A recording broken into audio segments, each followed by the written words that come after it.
Ok. Tá, obrigada, Diego.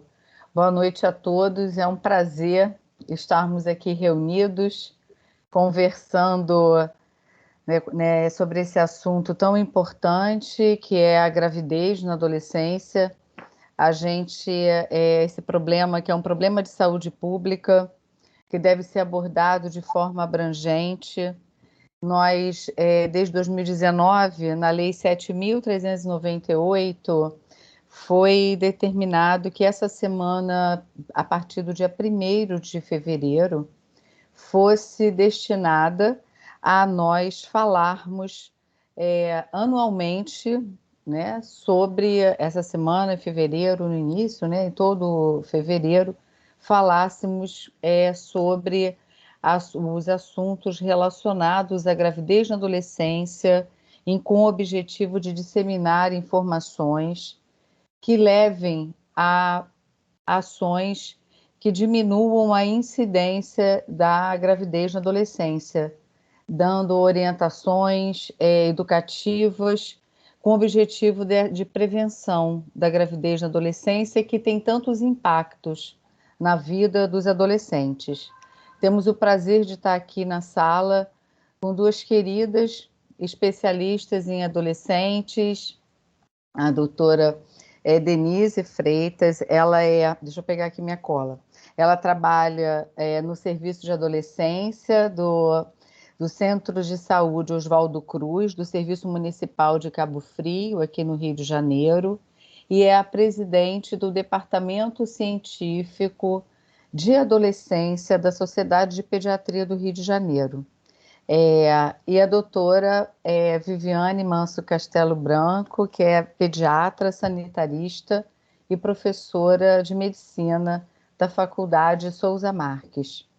A doutora Denise vai falar sobre prevenção da gravidez na adolescência e a doutora Viviane vai falar sobre a abordagem intersetorial da gravidez na adolescência. Então, eu vou passar a palavra a elas. Vou passar a palavra para a Denise, que vai começar esse nosso encontro. As pessoas que estão aqui na nossa sala podem colocar as perguntas aqui no chat, e aí, quando nós acabarmos, a gente faz o debate sobre o tema, esclarecemos as dúvidas e conversamos sobre esse assunto tão importante. Então, Denise, você fica com a palavra. Eu vou tirar minha câmera e o som, o microfone, tá bom, querida? Obrigada, Marta. Boa noite a todos que estão aí.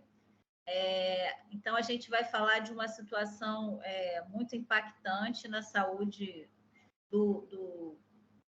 de um país, né? Porque se torna uma gravidez de risco, vai haver risco também para essa adolescente e para o bebê que vai nascer, né? Isso impacta também até na parte financeira, né? Do quanto é gasto dentro do serviço público pelas complicações que a adolescente pode sofrer, né?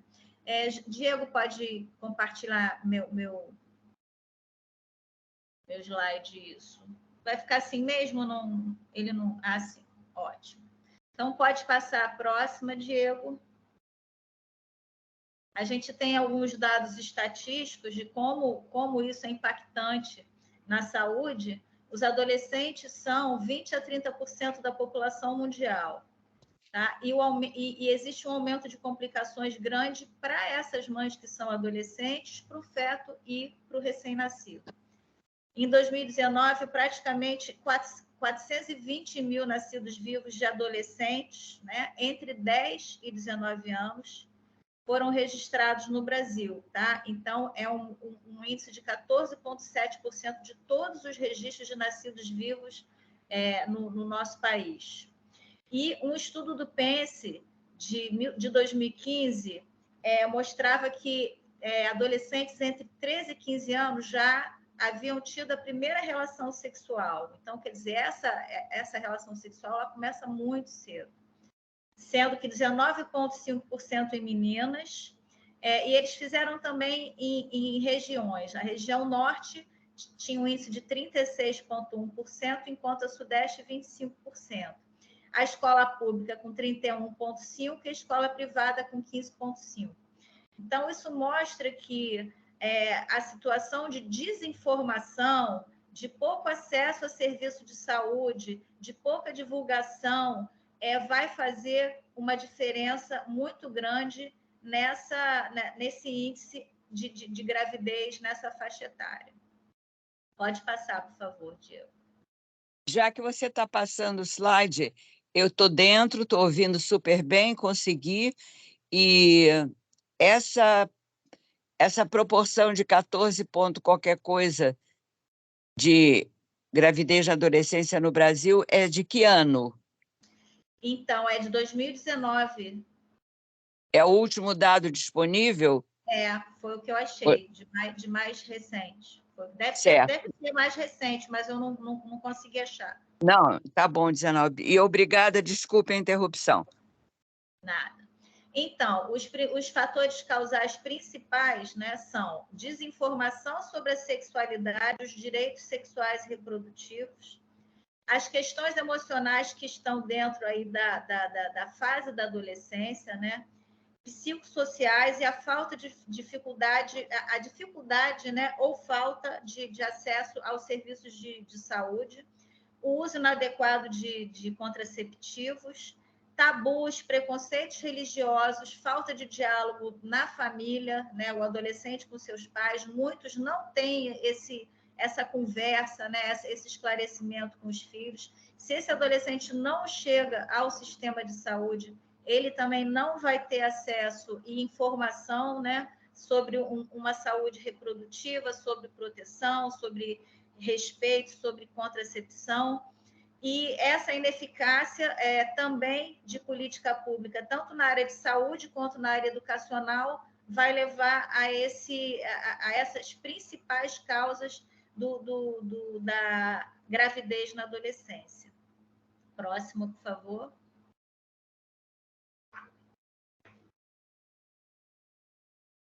Diego, a próxima?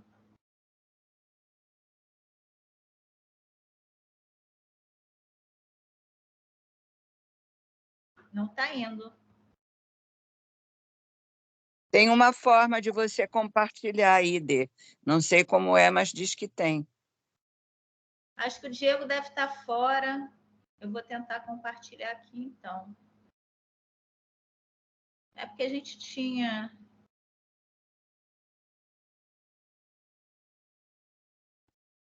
Não é isso aqui, não.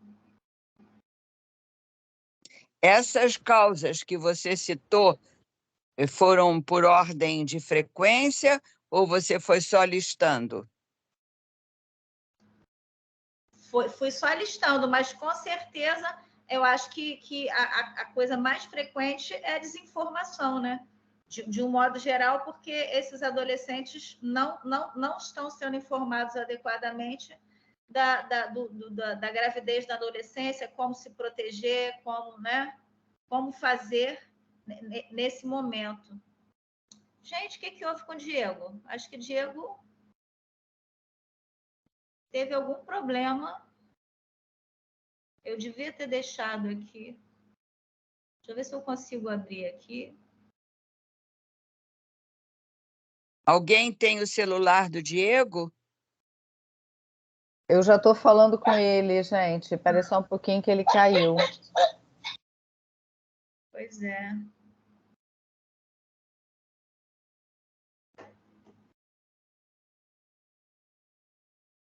E eu não sei como é que eu... Espera aí.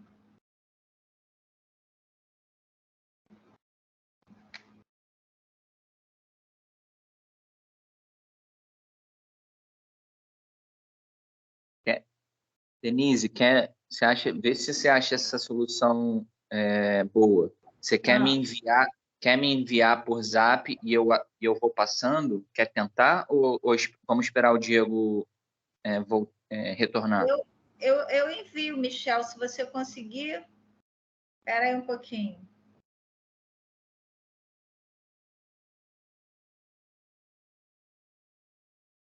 Michel. porque eu não consigo compartilhar, não. Você é mais espertinho que eu. Denise, manda para o Michel. Eu estou falando aqui com o Diego, que ele está chovendo muito na casa dele. E ele não está conseguindo. Ele caiu. Tá, vou tentar por aqui.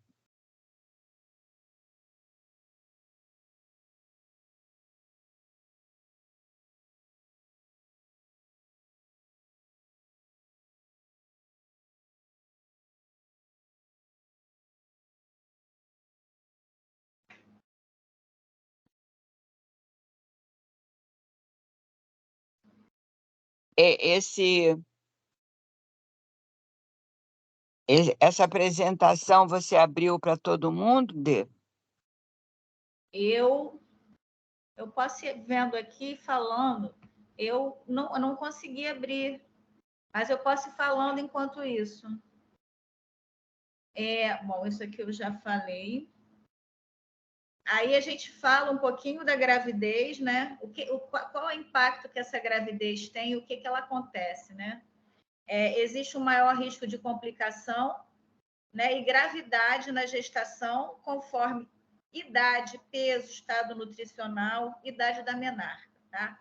Quanto mais jovem for o adolescente, mais pode complicar, por quê? Porque ela está num período de crescimento acelerado e vai haver uma competição biológica dessa gestante nova em fase de crescimento e do bebê. E isso pode gerar um estado de baixo peso, de desnutrição para essa mãe e para o bebê também.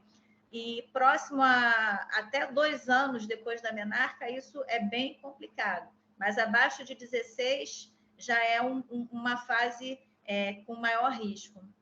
O peso abaixo de 45 quilos e a altura abaixo de 1,50 m também podem influir negativamente nessa gestação. O estado nutricional da mãe, tanto de baixo peso quanto sobrepeso ou obesidade, também vai atuar diretamente nesse feto, né, com déficit de micronutriente. A mãe geralmente se alimenta mal, os adolescentes eles têm uma disfunção alimentar, não são todos que têm uma alimentação saudável, muito rica em doces, carboidratos, e às vezes isso leva a um sobrepeso, mas ao mesmo tempo uma deficiência de micronutrientes.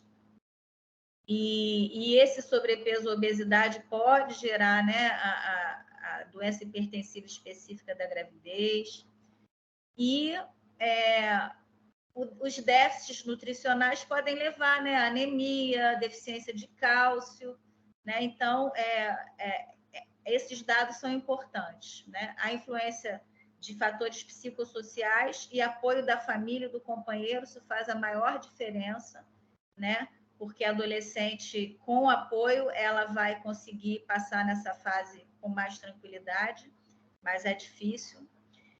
Acesso a cuidados básicos de saúde, pré-natal adequado, que também é uma coisa deficiente, e a adolescente talvez tenha um pouco mais de dificuldade para isso. Primeiro, ela pode até tentar negar a gravidez, e depois esse pré-natal geralmente não vai ser adequado, inclusive em números de consultas. Presenças de doenças crônicas que essa adolescente já traz, né, por diversos motivos, se é diabética, se tem alguma patologia anterior, ou doenças agudas, principalmente as infecções que acontecem durante a gravidez, vai gerar um aumento de morbidade. A gestante que é resultante de violência sexual, ela vai ter uma dificuldade... Oi, doutores. Oi. Oi, consegui voltar aqui. Posso botar para apresentação? Pode. Eu já estou no outro slide. Tá, vou abrir aqui.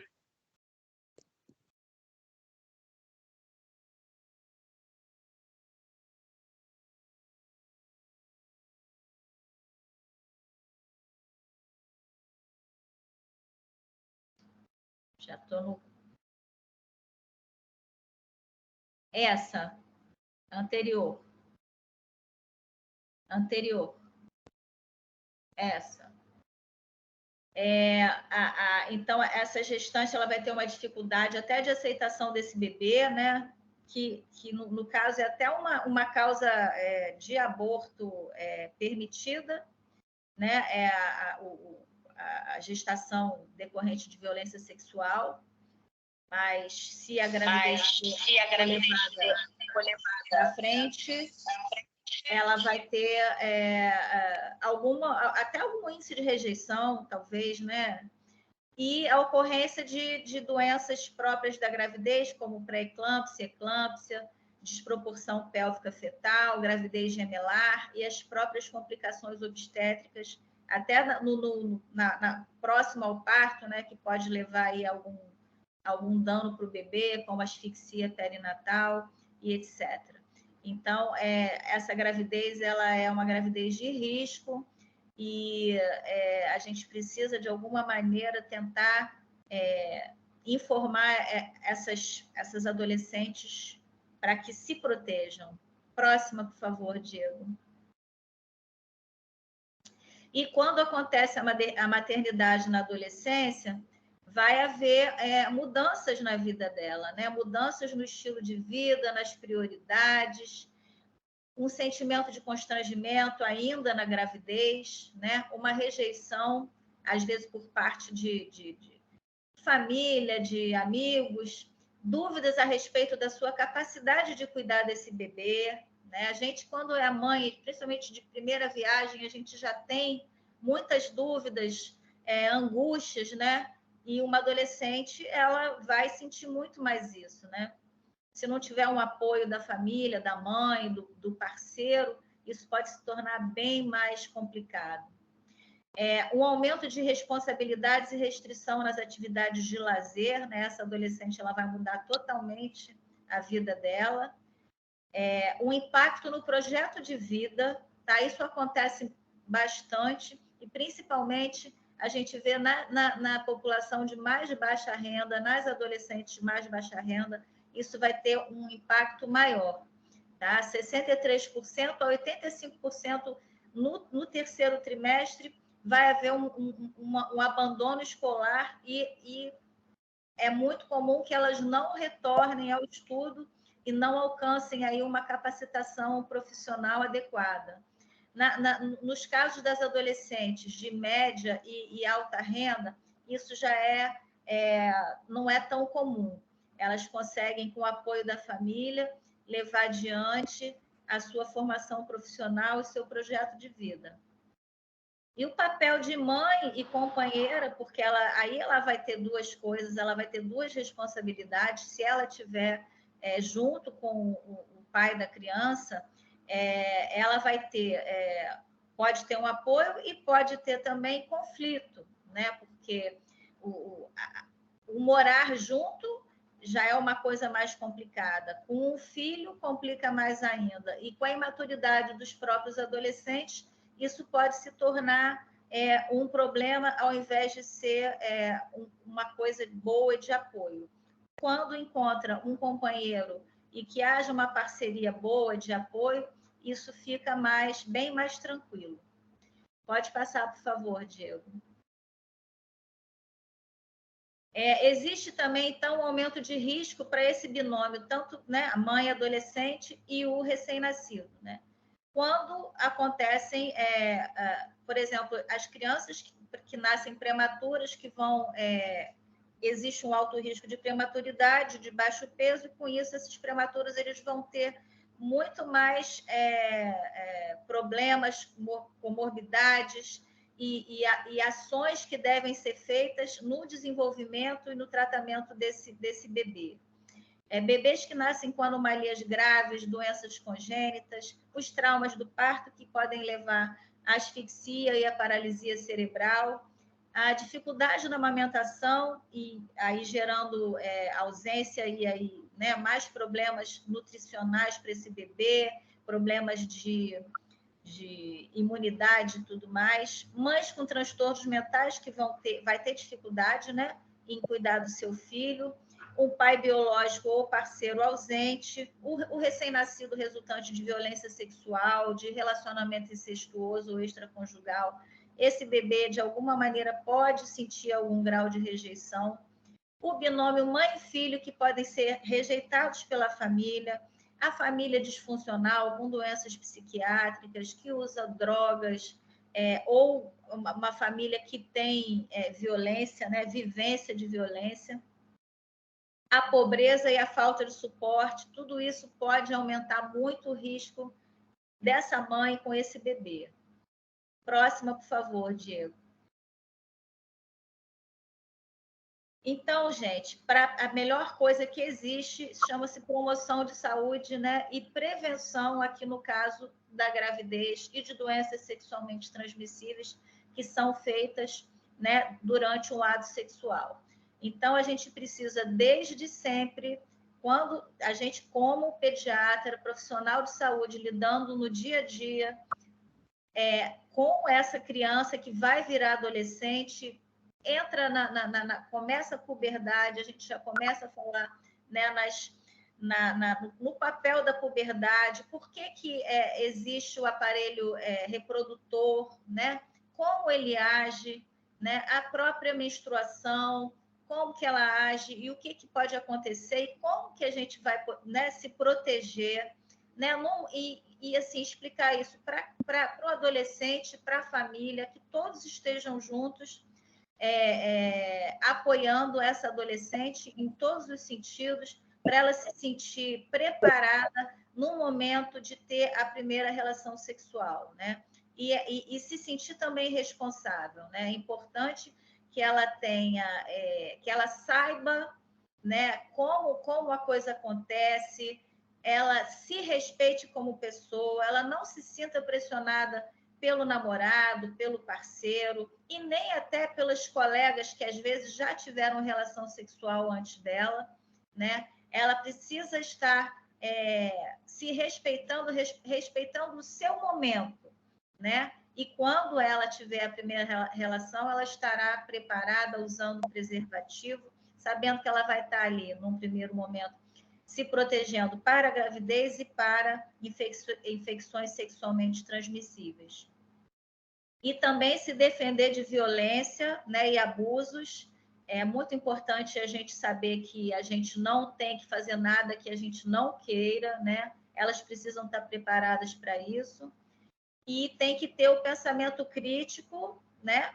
E saudável nas próprias tomadas de decisão, como eu estava falando, né? Ela tem que se respeitar o momento dela, para que isso seja uma coisa boa, saudável e que tudo corra bem, porque existe uma seriedade, uma responsabilidade muito grande na situação do próprio relacionamento sexual.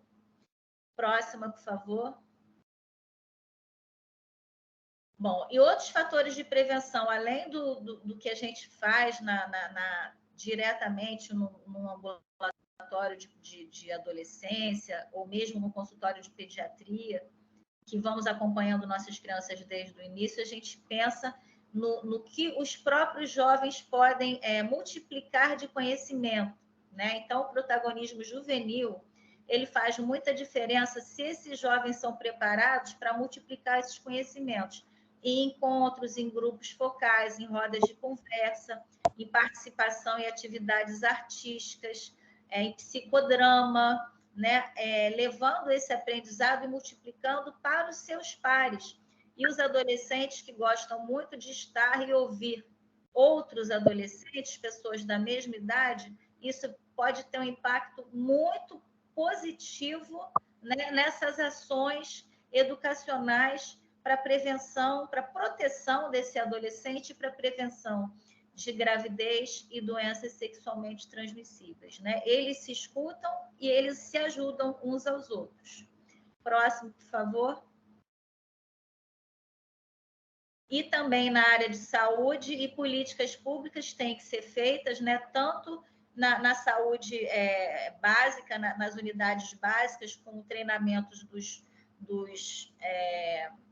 profissionais todos, inclusive dos agentes comunitários de saúde, todos os profissionais que trabalham na atenção básica, como também as parcerias com escolas, prefeituras, capacitação dos eixos de ensino, de pesquisa, planejamento, execução de cursos, oficinas para profissionais de saúde, para adolescentes, para suas famílias. Quer dizer, isso, política pública, e precisa ser feita em parceria com a saúde e com a educação, para que isso cause realmente um impacto muito grande, chegue a esses adolescentes, para uma maneira de mudar realmente esse índice de gravidez na adolescência, que pode impactar muito no futuro do próprio país. Próxima, por favor. E aí, falando da contracepção propriamente dita, nós temos métodos reversíveis e os métodos definitivos. Os reversíveis são os comportamentais, os de barreira. Eu vou falar mais adiante, explicar todos, né, mais ou menos, hormonais. E os definitivos são a esterilização cirúrgica, no caso, laqueadura de trompa e a vasectomia. Próxima.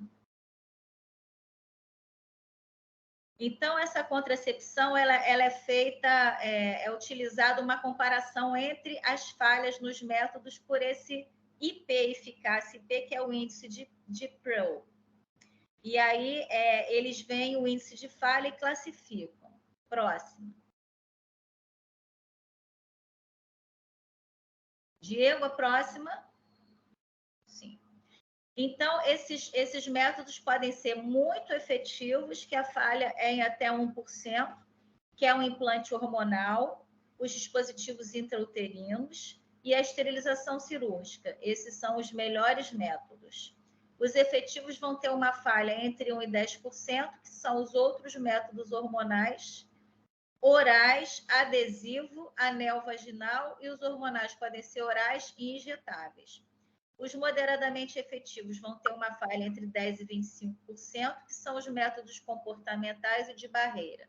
E os pouco efetivos têm uma falha maior que 25%, que é o coito interrompido e espermicida isolado. Próximo. Então, os métodos anticoncepcionais, gente, a primeira coisa que a gente precisa imaginar é conversar com o adolescente. E se ela tiver com o parceiro ou a mãe presente, a gente precisa mostrar todos os métodos que existem e resolver com ela o que vai ser o melhor para ela, tá? É importante que a gente coloque todos os métodos, inclusive os que não estão disponíveis na saúde pública, mas dentro do possível, a gente consegue ajudar junto com ela, com a família, com o parceiro, uma melhor opção para ela. Lembrando que qualquer opção que ela faça tem que ser sempre junto com o preservativo. Qualquer anticoncepcional, ele tem que ser associado ao preservativo, feminino ou masculino, para a proteção de infecções sexualmente transmissíveis e AIDS. Então, tem que ser uma dupla proteção sempre. Existem os métodos comportamentais, que é a tabela, a famosa tabelinha, e o coito interrompido, que realmente não são opções boas na adolescência. O coito interrompido, então, tem um índice muito alto de falha, e a tabelinha também pela falta de conhecimento, pela menstruação irregular, um índice alto de falha, e a gente, a princípio, não deve recomendar. Método de barreira, preservativo feminino e masculino, sempre recomendado, mesmo que haja a associação com outro método. Espermicidas e o diafragma com o espermicida, que ele vai ter um índice maior, um pouco de proteção. E os LARC, que são os Long Acting Reversible Contraception, que são o DIU, que pode ser de cobre, e o DIU hormonal. O DIU de cobre, ele está disponível no serviço público. O hormonal, não. E o implante subdérmico, que é bem interessante também. Esses métodos são os métodos melhores contraceptivos. Eles têm uma duração longa e eles são muito seguros. Só que eles precisam de autorização dos pais, porque eles precisam de anestesia local, então a gente só vai conseguir fazer com autorização dos pais. Dependendo do DIU, tem que ser até uma sedação. O implante subdérmico é um dispositivo que vai na região subcutânea, então tem que dar ponto e tudo, e ele tem uma duração de 3 anos. E o DIU tem uma duração média de 5 anos. Próximo. Passou um golinho d'água aqui. Eu estou falando demais.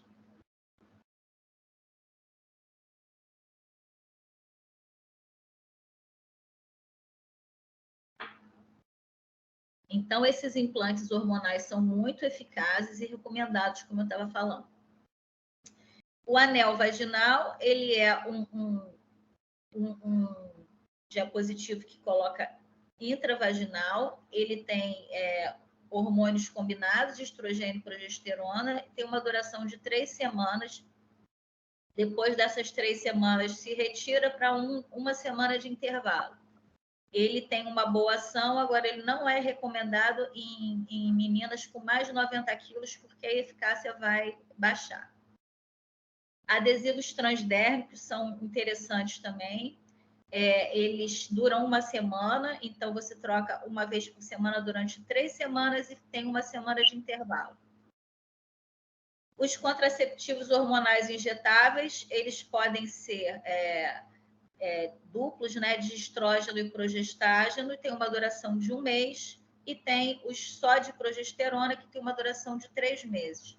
Eles são bem interessantes também para aquelas adolescentes que não têm aquela disciplina de tomar remédio todo dia, e então eles têm uma boa ação nesse sentido, mas podem levar ao aumento de peso, podem levar a depressão, podem levar a uns spots que são os sangramentos, a menorreia. Então, tem essas coisas esses efeitos colaterais. Bom, a contracepção de emergência, ela tem que ser utilizada com uma indicação precisa, né? Que pode ser só de progesterona, o levonorgestrel, ou o etinil estradiol com o levonorgestrel, e as indicações são violência, inadequação do método, não utilizou nenhum método ou a falha no método contraceptivo, tá? Ele pode ser usado até 5 dias depois do ato sexual sem proteção. Mas, quanto antes ele for usado, melhor ele vai agir. Em até 3 dias, ele tem uma proteção de 75%. Então, quanto antes ele for usado, maior a proteção dele. Próximo. Bom, a gente orienta que todos os métodos anticoncepcionais são importantes, mas precisa sempre ser em conjunto, né, a dupla proteção com a camisinha ou o preservativo, porque senão não vai haver proteção contra infecção sexualmente transmissível, AIDS. Então, essas meninas têm que... É difícil, né? Depois que começa a usar o contraceptivo normal, é difícil, mas a gente tem sempre que enfatizar isso em todas as vezes, em todas as consultas, né? Insistir nisso. Inclusive, o índice de sífilis neonatal está altíssimo, né? Todo mundo sabe aí, quem lidar com bebê e mesmo quem faz sala de parto, o índice está altíssimo. Então, gente, faltou alguma coisa dos anticoncepcionais hormonais que passou? E o que eu queria falar rapidamente, os orais, eles precisam ter, a princípio, eles são de escolha, mas as contraindicações absolutas são fenômenos tromboembólicos, tireoidopatias descompensadas, hepatopatias, a cefaleia com aura, tá? A gravidez confirmada ou suspeita. Então, são as contraindicações absolutas que não podem ser usados hormônios, tá, gente? Basicamente é isso. Estou à disposição e obrigada. Vamos agora para a doutora Viviane.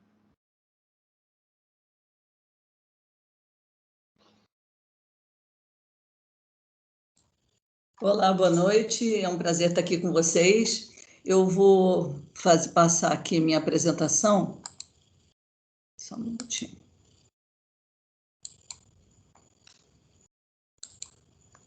Tá dando para ver? Tá. Sim, tá sim, Vivi. Sim, doutora, pode continuar, por favor. Tá bom. De alguma forma, eu vou repetir um pouquinho algumas coisas que a Denise falou, mas vamos tentar trazer um pouco mais para a questão do exemplo, né? E eu queria começar com essas duas gravuras, né, da história do Chapeuzinho Vermelho. Essa da esquerda é a forma mais tradicional como a gente vê essa história, né? A gente usa isso, inclusive, para educar nossos filhos, para ouvirem o conselho da mãe, né? Ouça o que eu tenho a falar, que é também o nosso desejo em relação aos adolescentes. A gente faz o grupo educativo, quer que eles nos escutem. Quando a gente olha essa outra imagem, essa outra forma de ilustrar a história, é pena que não dá para eu ver, assim, fazer uma brincadeira com vocês para ver o que vocês estão escrevendo, porque eu não consigo ler no chat, mas ela passa uma ideia completamente diferente. Eu, quando vi essa foto, pensei assim, meu Deus, quem foi a maluca que deixou uma criança sair sozinha numa floresta com um lobo, né? A gente passa, então, dependendo e aí, aqui, se você quiser fazer um exercício, né, de políticas públicas, quando a gente olha uma foto, a primeira, né, da mãe conversando com a filha, a gente pensa nas práticas educativas, como convencer as crianças, mas quando a gente olha a segunda, a gente tem que ampliar mesmo o nosso olhar, né? Será que a gente não deveria proteger essa floresta, criar um caminho alternativo? Será que essa mãe não deveria ter deixado essa menina em casa e ido ela mesma? Será que não poderia haver um sistema de suporte para que essa avó que estava doente pudesse receber essa alimentação de uma outra forma, né? Então, eu queria só fazer essa provocação para a gente ampliar um pouco a nossa lente, né, para olhar esse fenômeno da gravidez na adolescência. Eu não sei se vocês já assistiram esse filme, O Meninas, ele é de 2006 e vale muito a pena, é muito bonito, é um documentário sobre as adolescentes grávidas. Eu era, nessa época, sei lá, assessora de promoção da saúde, e eles, inclusive, vieram conversar antes com a gente, enfim. E depois a gente convidou-os para fazer o lançamento do vídeo para a equipe da Secretaria Municipal de Saúde. E foi muito interessante o que eles trouxeram. Primeiro, que eles não tinham acreditado no que a gente tinha falado, porque eles pensavam sempre nas situações de exceção. A gente que gostaria de entrevistar uma menina em situação de exploração sexual ou de violência doméstica, e a gente falou, bom, primeiro, sim, a gente jamais exporia esse tipo de situação. A gente falou, se vocês quiserem, vocês conversem com a comunidade de saúde, meninas, assim, comuns, que queiram, às vezes, compartilhar um pouco da sua história, mas preservando, enfim, a sua individualidade, as questões mais íntimas. E aí foi muito interessante quando eles vieram apresentar, porque eles disseram assim, quando a gente trabalha com filme, a gente quer movimento, e a vida delas não tinha movimento nenhum, era só da sala para o sofá, da sala para a cozinha, da cozinha para o sofá da sala. E aí é muito interessante que eles falaram, nós transformamos o sofá num personagem, a gente deu protagonismo para o sofá, porque ele, de alguma forma, refletia, né, essa ausência, né, de estímulos na vida dessas meninas. E aí eu me lembrei desse depoimento, foi numa pesquisa que a gente tinha feito, que essa médica fala assim, eu estou com uma menina de 12 anos que quer fazer teste de gravidez toda semana. Isso é uma coisa que me apavora. Será que isso não é um pouco de falta de perspectiva de vida? Então, assim, é óbvio que ela, com 12 anos, deveria, inclusive, ter pensado outras coisas, mas ela já percebeu que tem alguma coisa por trás daquilo.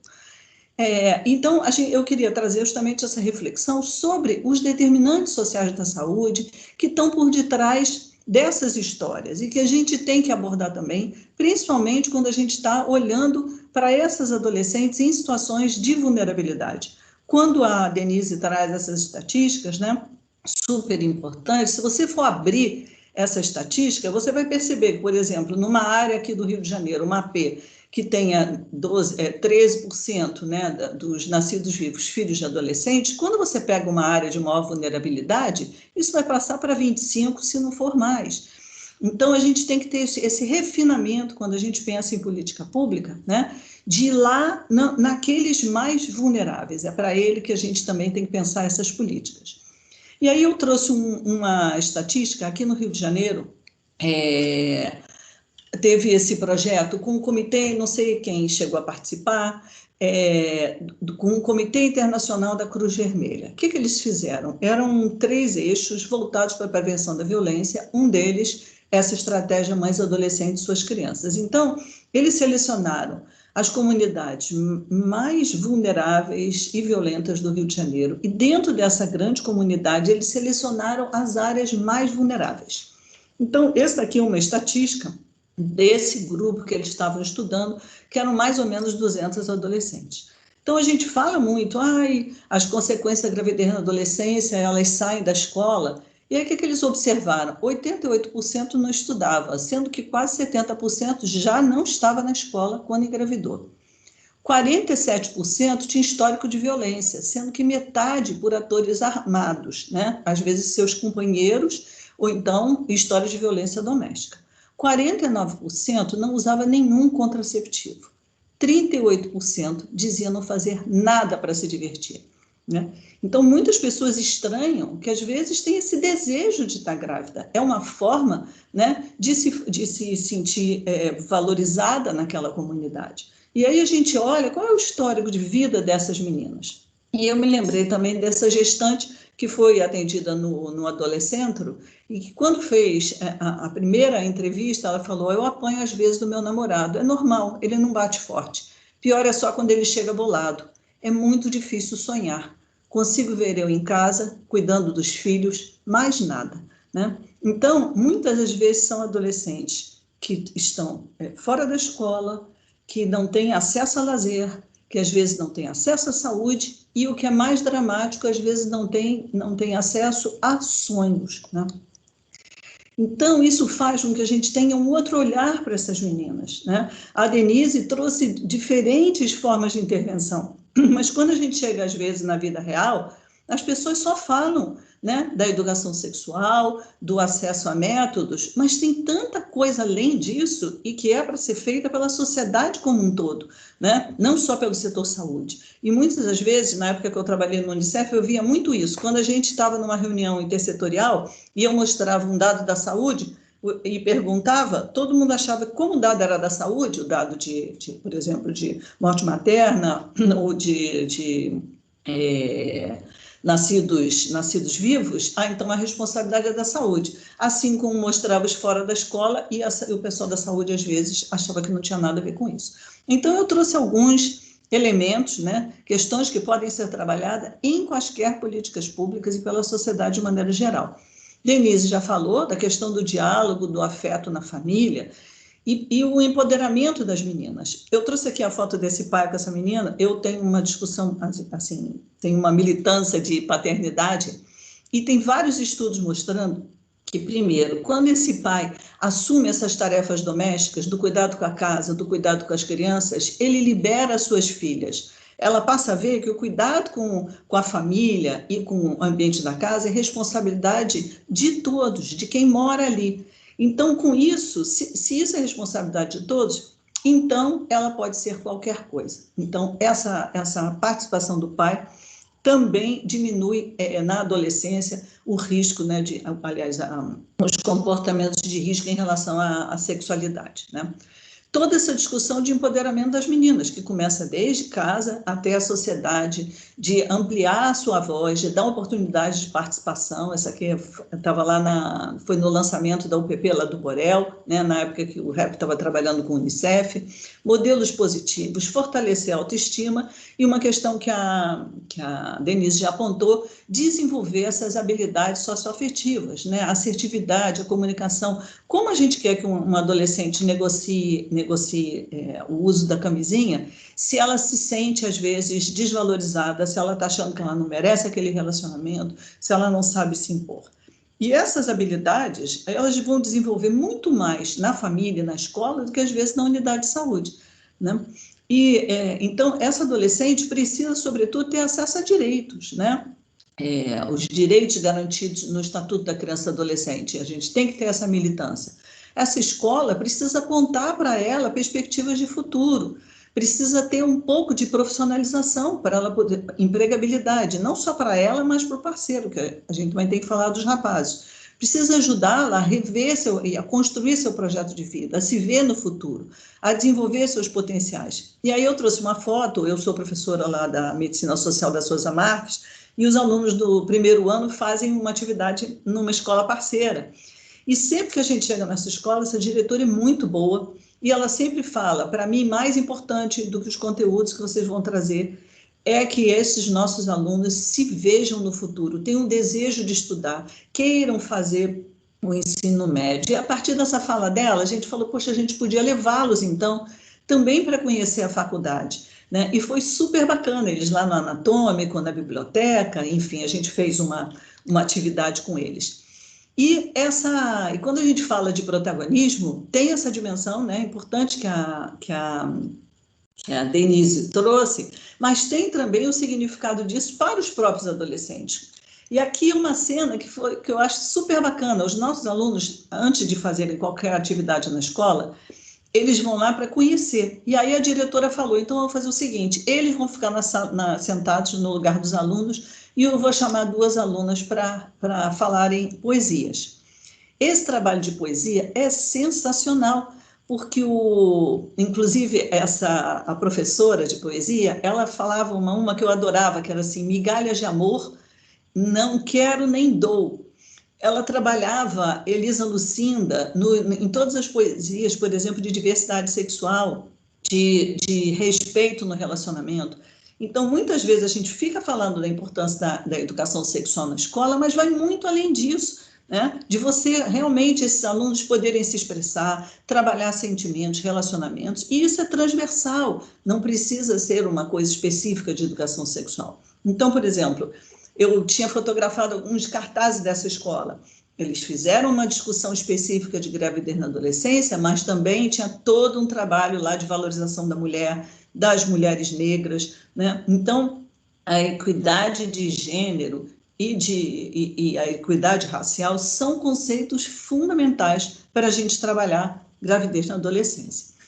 E eu não me lembro se vocês chegaram a ver essa postagem, tem uns 3 anos, assim, isso, enfim, essa foto viralizou dessa mãe também, né, que ficou viúva, sem o marido, e quando a filha foi homenageada, eu acho que foi até num sarau, ela se acabou de tanto chorar, e isso é tão importante também, né, essa participação da família na escola, que os filhos percebam que aquilo é um valor para aquela família, que foi o que essa mãe fez, né? Isso é uma ação importantíssima de prevenção da gravidez desprotegida e não planejada.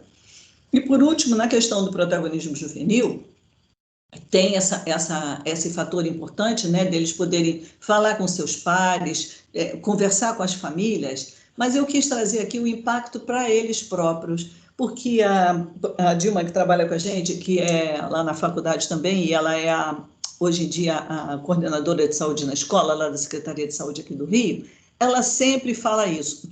Não importa o que os adolescentes fazem, eles querem ser valorizados. Você leva eles em qualquer lugar, eles fazem sucesso, mas eles querem um reconhecimento na sua própria escola.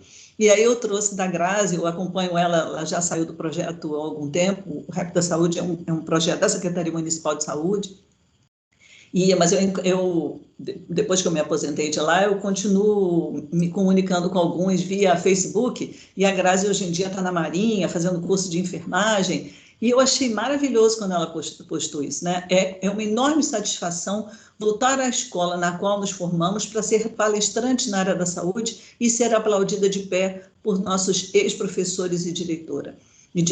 E é importante que o pessoal da educação saiba disso, porque eles também incorporam esse discurso, que tem que ser só sobre sexualidade. Não é muito além disso. E só para lembrar, que eu acho que eu acabei não botando isso, essa diretora também, quando a gente faz atividades específicas, às vezes, ou de gentileza no namoro, de contracepção, ou do corpo, etc., e a gente perguntou para ela, pode distribuir camisinha, caderneta do adolescente? Aí ela sempre fala, distribuir não. Você pode disponibilizar. Assim, quem quiser pega. E aí, se tiver algum conflito com a família, a gente fala, não, ninguém distribuiu. Ele estava interessado, né? Aquilo, achou que aquilo poderia ser adequado para ele e ele próprio pegou. Pode parecer um detalhe, mas esse é reflexo de um compromisso de uma direção, porque no Rio de Janeiro tem muita repressão em relação a isso, a essa questão dessa distribuição. Então, para mim, assim, foi um prazer encontrar uma diretora que consegue superar essa barreira.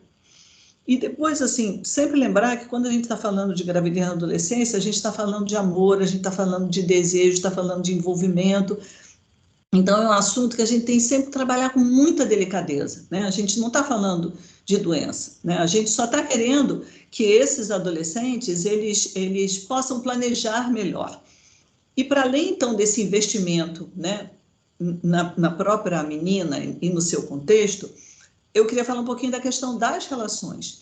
Então, discutir gentileza no namoro, né? Relações, equidade de gênero, é um assunto fundamental. Existem muitos mitos em relação a isso, né? A gente fez esse postal pela Secretaria de Saúde que fala lá, se você gosta de namorar, é importante conhecer seus direitos, ser tratado com carinho e respeito, escolher seus amigos, roupa, trabalho, religião, decidir se quer ou não fazer sexo, recusar sexo sem camisinha, terminar o namoro. Seus sentimentos, pensamentos e desejos merecem ser valorizados.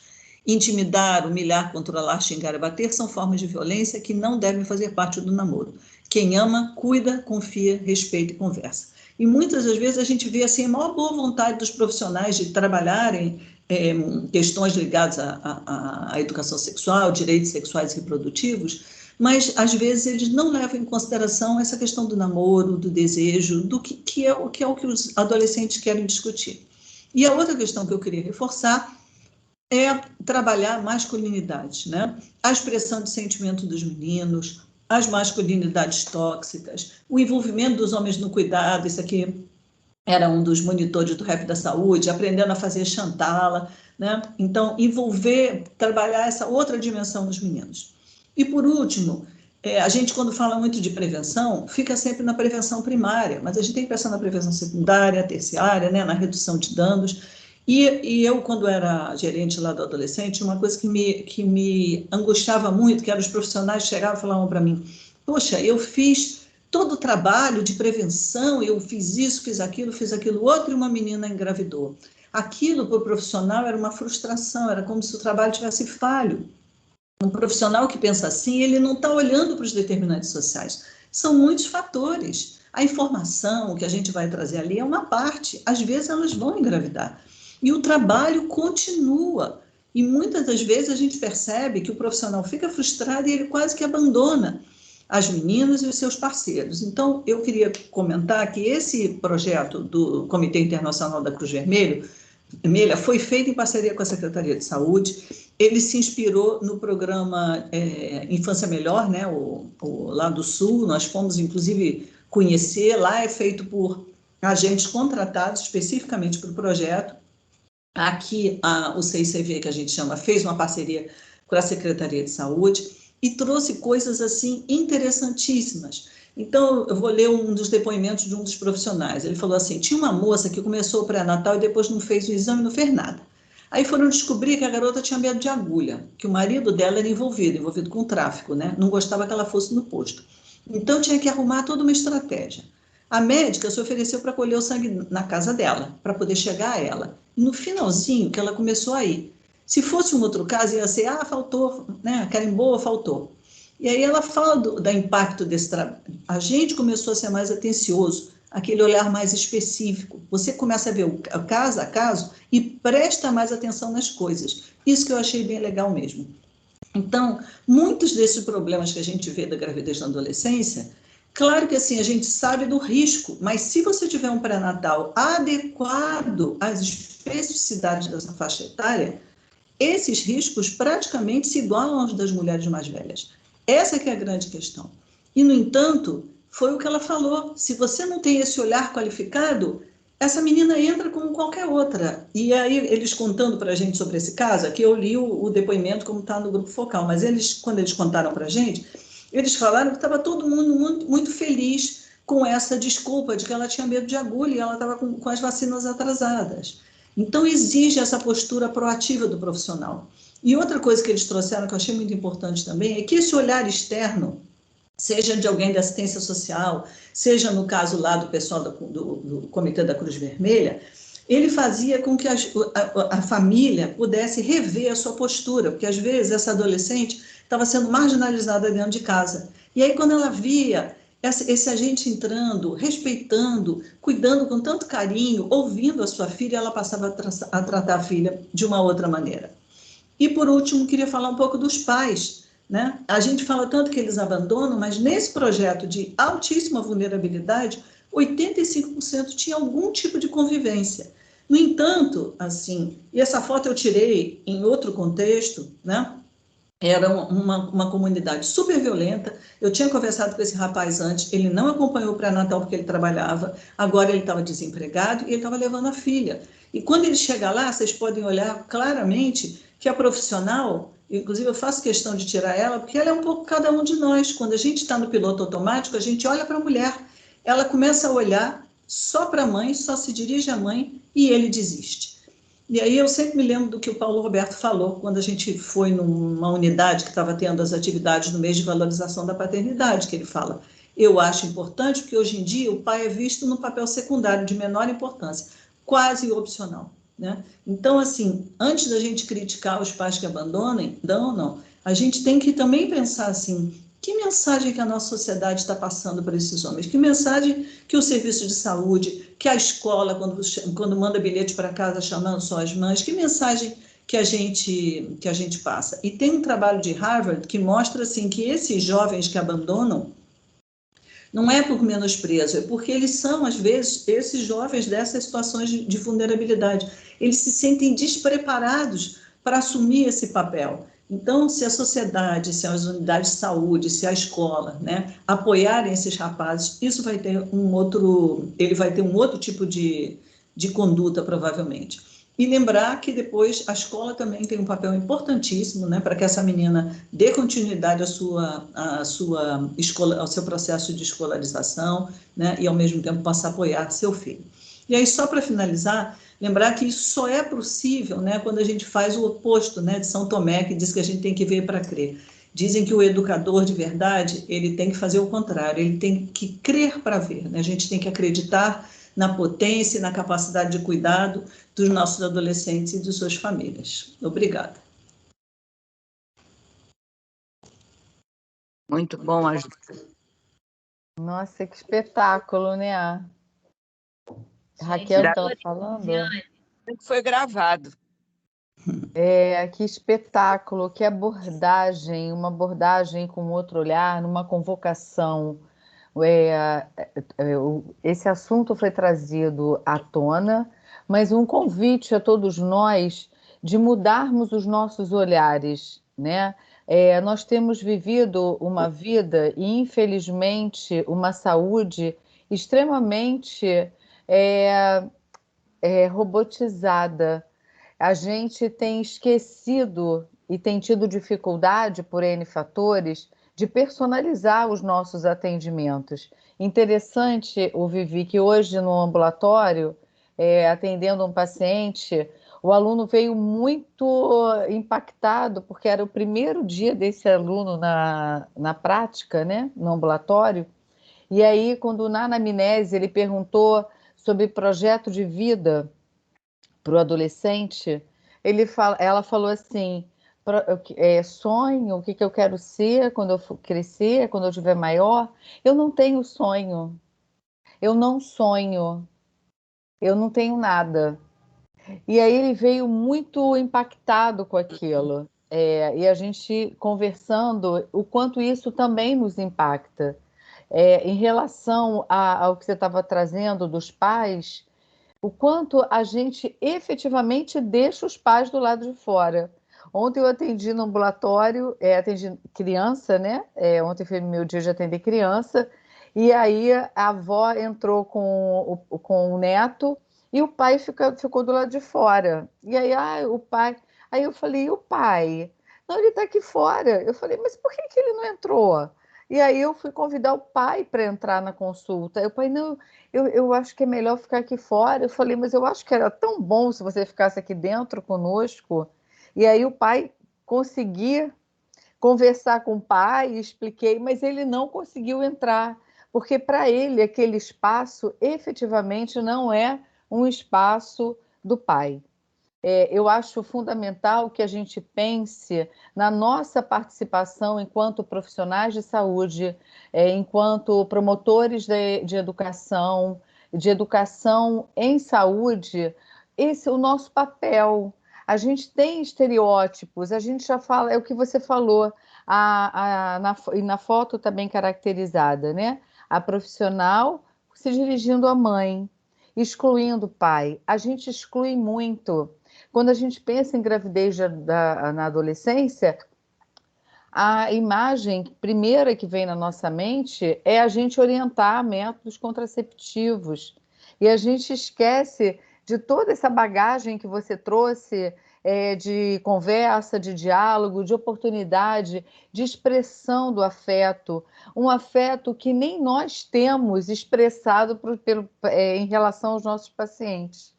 O quanto é interessante quando você olha, você cumprimenta os pacientes, tocando os pacientes e os seus acompanhantes, o quanto isso é surpreendente para eles. Então, eu acho que essa temática ela começa nos instigando a avaliar que tipo de abordagem a gente tem.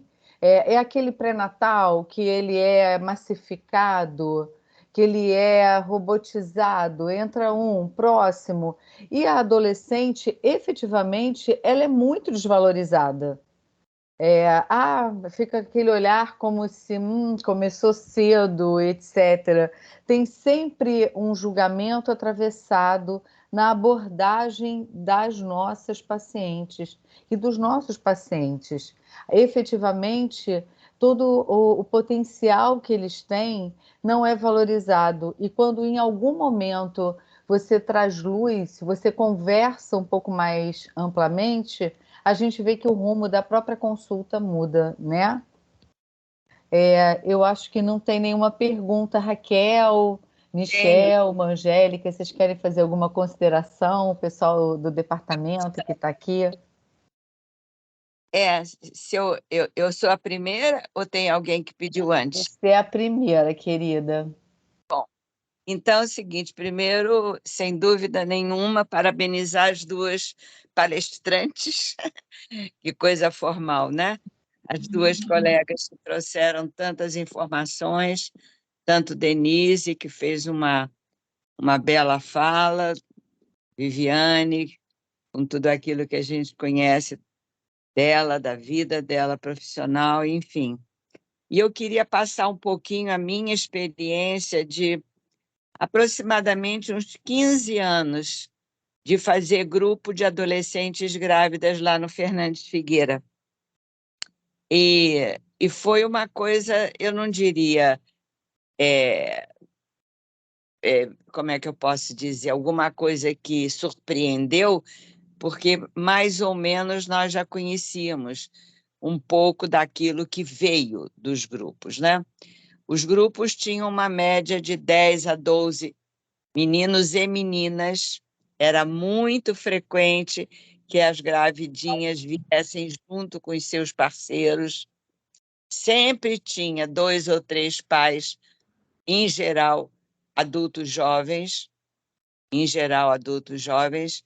que vinham para fazer junto o grupo.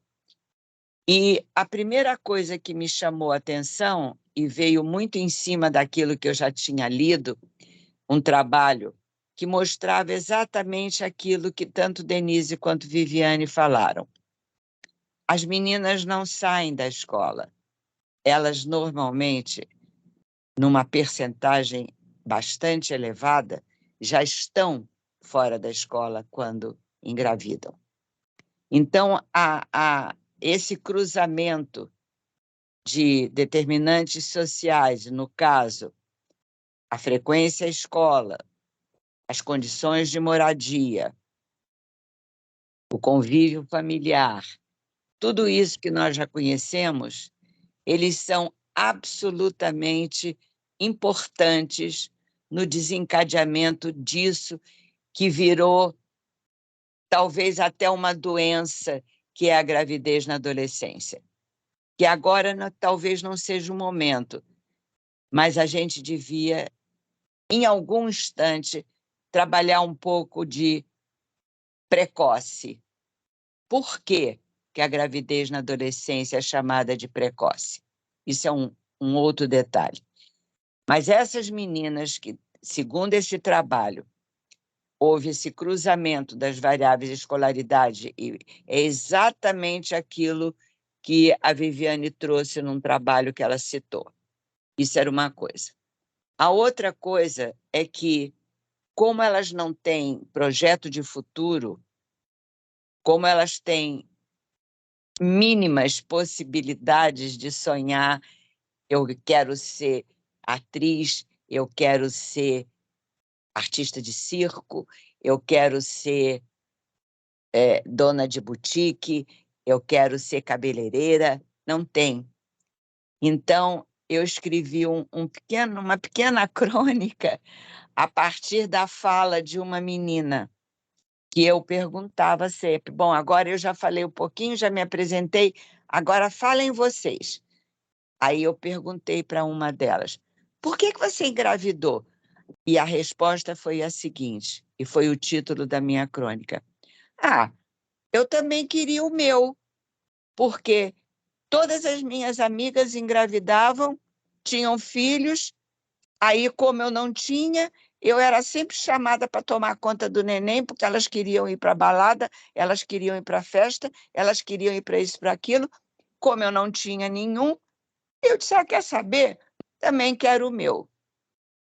Então, virou uma espécie assim de projeto de vida ter um filho, a partir do qual ela tinha valorização, ela passava a ser quase que de uma cidadã invisível na sua comunidade, como uma pessoa, como alguém, como uma cidadã que existia ali, porque ela também já era mãe. Então, é tudo aquilo que Denise falou e que Viviane falou, que nós, colocando dentro de um grande caldeirão, no bom sentido, nós podemos tentar começar a entender por que as meninas engravidam. Começar a entender, porque é muito complexo, muito complexo. Foram 15 anos, aproximadamente, talvez um pouco mais, um pouco menos, não me lembro, que nós começamos a fazer esses grupos, e esses grupos demonstravam, viu, Dê? Mostravam que a grande maioria conhecia os métodos, principalmente o remédio, como elas chamam, né? As pílulas. Então, não havia propriamente um desconhecimento total, absoluto, de como prevenir. Havia, sim, a falta de interesse em ir até lá buscar, a falta de disciplina própria, talvez da idade, da impulsividade. Hoje eu não quero. É a gravidade de fazer da pílula do dia seguinte o remédio, entre aspas, de prevenção da gravidez, e tantos outros detalhes, uns maiores, outros menores, que fazem com que esse tema seja um tema ainda de grande complexidade e que inclui, como sempre, fatores sociais, econômicos, antropológicos, tudo que você puder imaginar que um ser humano que lida com outro ser humano tem em mente. Então, eu parabenizo a vocês duas e a quem teve a iniciativa de fazer, e esse fevereiro agora, que agora é oficial, né? E que nós tenhamos momentos como o de hoje, em que pelo menos algumas portas, eu tenho certeza, se abriram para as meninas, para os papais desses bebês, para esses bebês que serão adultos, para essas famílias, para a avó que vira mãe, que tem que cuidar de novo do menino novinho, e principalmente para essa sociedade. E se tudo isso for levado em conta, será bem melhor do que essa que nós estamos vivenciando. Parabéns, garotada. Obrigada, Raquel. Excelentes palavras e reflexões. Eu estava pensando nisso, nessa vontade inconsciente, né, que muitas adolescentes têm, né, de engravidar, né? Talvez por carência, por falta de amor, por uma necessidade mesmo de amar e ser amada, né? Então, ela ali, na gravidez, ela vê até um objetivo, né? O objetivo de você amar, de você cuidar, e assim, agora eu tenho uma pessoa que vai me amar também, né? Num mundo, às vezes, dela, né? Sem amor, sem carinho, sem proteção, e ela coloca esse bebê como um projeto de vida dela, né? E eu já assim, tive pacientes adolescentes que eu falava, olha, se está namorando, tá usando a camisinha, tá tomando remédio e tal, e ela falou assim, eu não quero fazer isso não, mas se você fizer, você vai engravidar. Ah, mas deixa para lá, eu não quero. Quer dizer, na realidade, ela queria engravidar, né? A ideia dela era essa, né? Um relacionamento estável com o namorado e uma vontade absoluta de engravidar, né? Então, existe isso, né? Por vários motivos, mas esse desejo inconsciente, ele está dentro de nós, das mulheres, e às vezes isso começa cedo, né? Talvez por falta de perspectiva, falta de projeto de vida, e elas colocam isso como um projeto de vida. Eu queria só... Posso fazer um comentário? Não? Porque vocês estavam contando, eu estava me lembrando de uma situação assim. Nós fizemos um projeto de gravidez e adolescência ainda nos anos 90 e fizemos um vídeo com o pessoal da Fiocruz e fomos filmar no PAN Irajá. Fomos filmar um grupo de TIG de adolescentes. E a médica que coordenava, ela fazia assim, antes, uma roda para saber um pouco qual era a expectativa das pessoas em relação àquele TIG, se queriam positivo, negativo, ela fazia uma reflexão bem bacana. E teve uma menina que falou assim, eu não quero estar grávida não, mas o meu namorado quer que eu esteja. Na hora que veio o resultado do TIG, ela desmaiou. E a gente, assim, a equipe de filmagem saiu e a médica foi atendê-la e depois ela voltou e falou para a gente. O TIG tinha dado negativo, que era o desejo explícito dela, mas ela falou assim, como eu vou dar a notícia lá para o meu namorado, para o meu noivo, né? Então, assim, só para reforçar essa coisa, esse elemento que a Raquel colocou, da complexidade disso. Nem a gente conhece nossos próprios desejos, né? Assim, como é delicado, né? E eu também queria reforçar isso, porque eu vejo que dentro da unidade de saúde, essa é a porta de entrada, uma das portas de entradas mais importantes e mais desprezadas, né? Eu sempre falo lá para os alunos, quem está lá pedindo, fazendo o teste rápido, né, seja para hepatite, HIV ou o teste de gravidez, está na testa, tem uma luz vermelha dizendo, eu estou me relacionando sem proteção, essa pessoa não pode sair sem orientação. E cada vez mais eu vejo assim, em diferentes lugares, né, porque a gente leva os alunos e vê um pouco os bastidores, cada vez mais eu vejo um atendimento burocrático, assim, então isso me dá muita tristeza, de como a gente deixa as pessoas irem embora sem orientação nenhuma. Né? Com certeza. Eu ia falar isso, Vivi. Eu acho que cada vez mais a gente explica menos. A gente não aproveita as nossas oportunidades quando a gente está com os nossos pacientes. E a gente, eu não sei vocês, a gente se sente secando o gelo. E a gente vê um retrocesso, como você falou, Denise, um índice enorme de sífilis. Isso significa uma série de fracassos ou de dificuldades, eu acho melhor falando. E eu fico pensando que esses encontros, eles também têm, no final, um objetivo de nos reforçarmos, de nos mantermos unidos, nessa luta que ela é diária e ela é tão difícil que a gente se sente nadando contra a maré. A gente vê isso nos serviços já instituídos. Eu não sei, Vivi, se você tem essa sensação com os alunos. Tudo é muito burocrático mesmo, é tudo muito rápido, é muito pouca percepção, e a gente fica instigando isso, e no final do dia a gente está tão cansado, porque a gente tem que dar a orientação, nos mantermos diligentes e nessa luta, inclusive da gente também não desanimar, porque é muito difícil, é muito interessante, desafiador.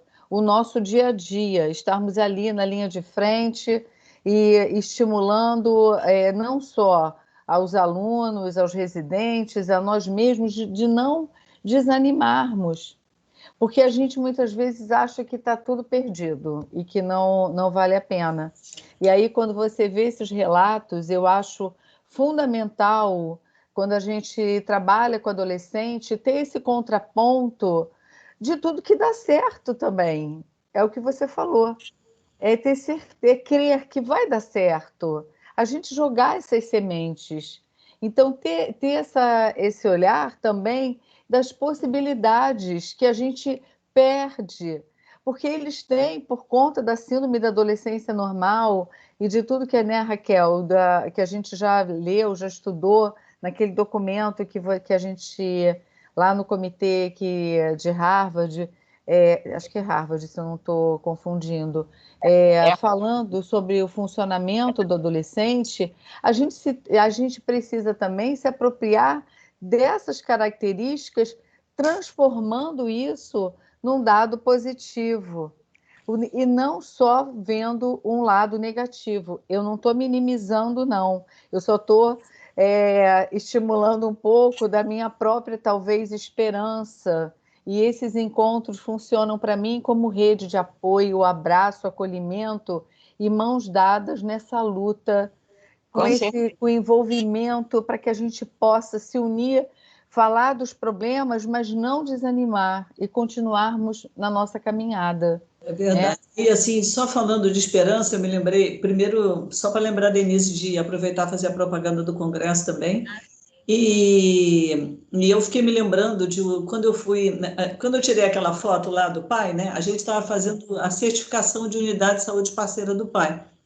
E eu tinha esse desejo, assim, de conversar com as mulheres para saber se elas teriam interesse que, por exemplo, vou pegar a situação lá concreta e vou conseguir conversar com algumas mulheres. Eu perguntava assim, o pai do bebê está acompanhando? Ela falava, não, a gente brigou, babá. Ele mora nessa comunidade? Aí ela falava, sim. Você gostaria que um agente comunitário fosse lá conversar com ele? Aí o olho brilhava, eu adoraria. E é uma coisa que a gente nunca pensa, né? De botar alguém para fazer essa mediação. É uma coisa que o profissional que trabalha com adolescente muitas vezes faz isso, né? Uhum. Até para adolescente dar notícia de gravidez para a família, de fazer ali no ambiente do ambulatório protegido, né? Eu acho que a gente está usando mal essa possibilidade, né? Esse agente comunitário de saúde que está dentro da comunidade e que muitas vezes pode fazer essa mediação, né? Esse trabalho do Comitê da Cruz Vermelha foi um trabalho de empoderamento imenso das meninas. Quer dizer, em vez de elas, por exemplo, saírem de lá com esse estigma que o pessoal até botou no chat, né, serem julgadas, essa coisa do preconceito, elas saíram de lá empoderadas, buscando outras jovens. Mas eu só queria colocar isso, que eu acho que a gente precisava aproveitar melhor essa potencialidade do saúde da família também, para além da pediatria, para poder trabalhar de forma mais qualificada, né, com esses jovens.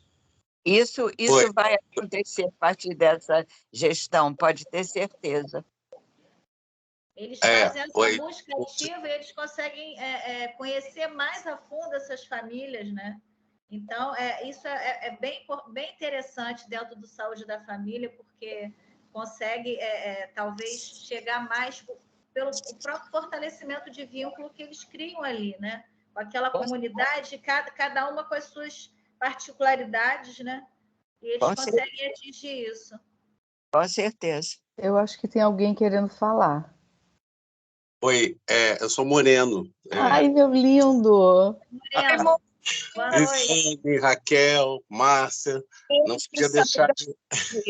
Estava aqui ouvindo você, cheguei do consultório ainda agora, né? Ouvindo todas essas falas, eu já passei por isso tudo lá atrás, na situação da implantação do AIA, né? No bancário, essas dificuldades todas, mas tudo isso que vocês falaram é exatamente, né, o que a gente passa, mas a gente não desanima. Por quê?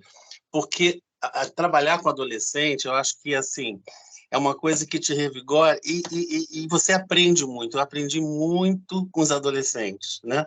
Que a gente tem a oportunidade, assim, a gente tinha uns grupos também que fazíamos lá e facilitamos a entrada na época do bancário, Juliane lembra disso, pelo serviço social, que eu tinha 3 assistentes sociais, então o adolescente não ia lá para a matrícula, ele chegava, ele tinha alguém para conversar, né? E aí a gente conseguiu montar uma equipe multidisciplinar a ponto que chegamos até a ter um treinador físico lá, um rapaz que era administrativo e que não tinha nada a ver o perfil dele, enfim.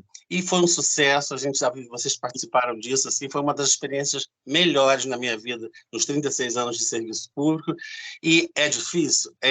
Né? A gente sabe que enquanto dificuldade, acho que agora está mais difícil ainda, porque mudou muito o sistema de saúde, né? Eu vejo as portas de entrada, essa questão da humanização, que tanto se fala, enfim, né? E eu sempre digo, eu fui diretor de 16 anos, e falava para os funcionários, eu acho que uma pessoa que procura uma unidade de saúde, ela tem algum tipo de sofrimento, ela tem que ser acolhida, né? Desde o guarda lá, até o diretor. Então, é muito importante esse trabalho, ainda mais adolescente, que se chegar e tiver dificuldade, né? Aí fica mais difícil ainda. E a gente montou o AIA lá, já que o tema é gravidez na adolescência, por quê? Porque o diretor da unidade, na época, a neta dele foi uma adolescente que engravidou, ele foi sensível a isso, eu fui para o fundão, fiz o curso, voltei, e ele me deu carta branca para poder montar o serviço, que a gente não faz nada sozinho, né? Montamos uma equipe, graças ao apoio da direção, né? Assim, e dos colegas também que foram se envolvendo, nutricionista, enfim. Mas a gente sabe que é difícil, mas vale muito a pena, porque eu encontro até hoje o adolescente que vai, doutor Moreno, poxa, eu fui lá, participei daquele grupo, alguns formados, trabalhando, uma menina fez letras, é professora, então, aí isso te dá uma satisfação, assim, uma felicidade tão grande, né, que você ajudou, né, nesse processo. Então, queria parabenizar vocês. Viviane, adorei te ver, um tempão que a gente... Nós estamos tendo super saudades. E você não sabe o que eu pensei, lembrei esses dias, até para falar para todo mundo, da Riva contando, que recebeu uma adolescente que disse que ia perder a virgindade, ia dar a virgindade de presente no Dia dos Namorados, e a menina tinha uns 14 anos. Uhum. E o desespero dela, e aí ela mandou sugeriu que ela participasse do grupo de adolescentes, e a menina foi, quando voltou, disse que estava repensando o presente. E foi assim, quando eu pensei na aula de gravidez na adolescência, eu lembrei de vocês, assim, poxa, muita saudade mesmo. Muito. Eu não estou te vendo aqui, mas eu adorei te ouvir. Ele abriu, teve uma hora que ele abriu um pedacinho da câmera e eu botei. Eu tava que saudade. Ai, lindo. Que saudade. Olha, muito bom te ver, Moreno. Vou dizer assim, que vocês andam de patinete no meu coração. Mas patinete, como já é uma coisa do passado, eu atualizei para skate. Agora é skate que é mais moderno. Você já está na ilha do governador, Moreno? Oi? Você ainda está na ilha? Tô. Eu faço consultório na ilha. Agora só faço consultório. Me aposentei desde 2017, né? E agora eu faço consultório, mas atendo adolescentes no consultório, tenho movimento de consultório. Eu tenho de formado 42, 39 de consultório, quer dizer, que na ilha, moro na ilha, então, né? Isso. Então, mas, uma referência, né? Vocês são lindas, cada vez mais. Faz uma diferença na comunidade, com certeza. É né? Isso, é verdade.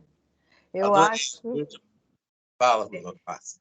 Não, eu tô vendo o horário, eu acho que a gente já está no nosso limite, né? E eu fui treinada pelo Ricardo Barros, né? Que tudo tem hora, né? Antes de você encerrar, Martinha, você pode até encerrar. Eu também quero só dar um tchau e convidar todos para o nosso Congresso Brasileiro de Adolescência, que vai ser do dia 23 ao dia 26 de agosto, tá? No Rio, no Windsor Barra, e nós esperamos encontrar todos aí e que vocês multipliquem esse convite para todos os seus queridos conhecidos, médicos, colegas, tá? E profissionais também de outras áreas que atuam com adolescentes, tá, gente? Então, é um congresso multiprofissional e a gente está preparando uma coisa bem bacana junto com o DC de Adolescência da Sociedade Brasileira, a gente está dando bastante apoio, trabalhando junto, e a gente está preparando um congresso bem bacana e esperamos encontrar todos vocês lá, tá? E queria agradecer muito a presença de todos e desculpe qualquer coisa, gente, que é minha estreia aí na palestra e não sei se ficou bom, mas eu me esforcei. Ficou ótimo. Ótimo. Beijos, beijos. Beijo, gente. Obrigada pela presença de todos. Vivi, foi maravilhosa a sua apresentação.